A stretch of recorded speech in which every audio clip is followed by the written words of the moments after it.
Hello दोस्तों, तो स्वागत है आपका एक्सप्लोर इंडिया के एक और नए वीडियो में। और आज हम आपको एक ऐसे सिटी की सफर पर ले जाने वाले हैं जिसे गार्डन सिटी ऑफ इंडिया के नाम से जाना जाता है।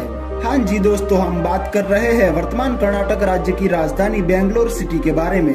बेंगलोर भारत के दक्षिणी क्षेत्र में स्थित देश का तीसरा सबसे बड़ा शहर है, जिसे आधिकारिक तौर पर बेंगलुरु के नाम से जाना जाता है। आज के समय में इस शहर की जनसंख्या 1 करोड़ से भी ज्यादा है और एक अनुमान के अनुसार बेंगलुरु में 51% से अधिक लोग भारत के विभिन्न हिस्सों से आकर बसे हैं और अपने सुहाने मौसम के कारण इसे भारत का उद्यान नगर भी कहा जाता है।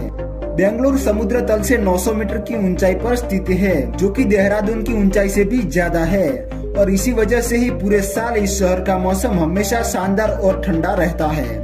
इसी वजह से ही लोग यहाँ पर आकर रहना पसंद करते हैं और ऐसा माना जाता है कि आधुनिक बेंगलुरु की स्थापना सन 1537 में विजयनगर साम्राज्य के दौरान हुई थी। नाथ प्रभु केम्पेगौड़ा को बेंगलुरु का निर्माता माना जाता है।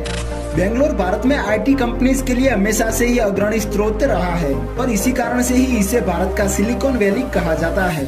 इसरो, इन्फोसिस और विप्रो जैसी कई बड़ी बड़ी कंपनियों का मुख्यालय भी इसी शहर में मौजूद है। इस समय पर बेंगलुरु को भारत का सेकंड फास्टेस्ट ग्रोइंग सिटी माना जाता है।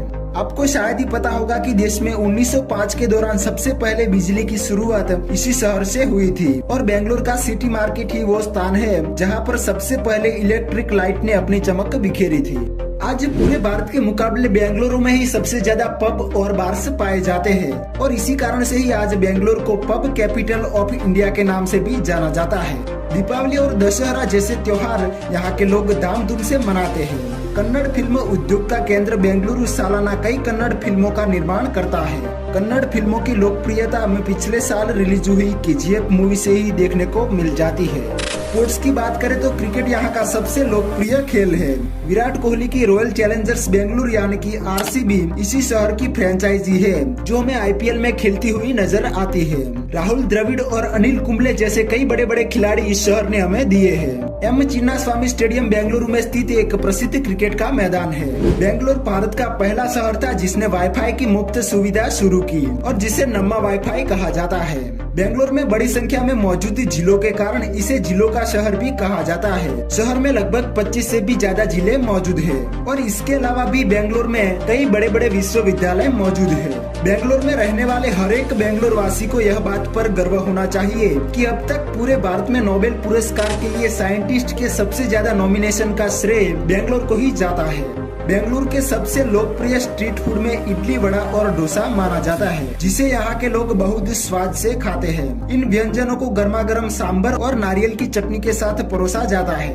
अगर आप बेंगलुरु में घूमने के लिए जाते हैं तो मैंगलोरी बंस, दाल ओलबट्टू, उत्तपम और भाजी के साथ फिल्टर कॉफी को ट्राई करना ना भूलें। ट्रांसपोर्ट के मामले में भी यह शहर काफी आगे है। यहाँ पर मौजूद केम्पेगौड़ा इंटरनेशनल एयरपोर्ट, जहाँ से देश के साथ दुनिया के बड़े बड़े शहरों में सीधी फ्लाइट जाती है। बेंगलुरु ही भारत का वो शहर है जहाँ पर भारी भीड़ के चलते फ्लाईओवर्स के ऊपर भी ट्रैफिक सिग्नल देखने को मिलते हैं। वैसे तो बेंगलुरु में कई ऐसे प्लेसेस है जहाँ पर आप घूमने जा सकते हैं, तो चलिए अब हम बेंगलुरु के कुछ टूरिस्ट प्लेसेस की बात करते हैं। सबसे पहले है बेंगलुरु पैलेस। 45,000 वर्ग फीट में फैले हुए बेंगलुरु पैलेस में दक्षिण भारत के राजाओं की भव्यता दिखती है। इतिहास प्रेमियों के लिए ये काफी एक अच्छी घूमने की जगह है। उसके बाद है उलसूर झील। 50 हेक्टेयर में फैली हुई यह झील बेंगलुरु की सबसे बड़ी और खूबसूरत झीलों में से एक है। अपने शांत वातावरण के कारण यह झील प्रकृति प्रेमियों के लिए स्वर्ग समान है। उसके बाद है नंदी हिल स्टेशन। बेंगलुरु से 30 किलोमीटर की दूरी पर स्थित नंदी हिल बेंगलुरु का छोटा सा हिल स्टेशन है, जहां पर जाना आपके लिए एक आनंद का अनुभव हो सकता है। इसके अलावा भी बेंगलुरु में Thotikallu falls, Lalbagh, Cubbon park, film city जैसी कई जगह है जो कि आप विजिट कर सकते हैं। तो दोस्तों, ये था हमारा प्यारा सा बेंगलुरु सिटी। वीडियो पसंद आया है तो लाइक करके चैनल को सब्सक्राइब कर लीजिए। तो मिलते हैं एक और नए वीडियो में, तब तक के लिए जय हिंद, जय भारत।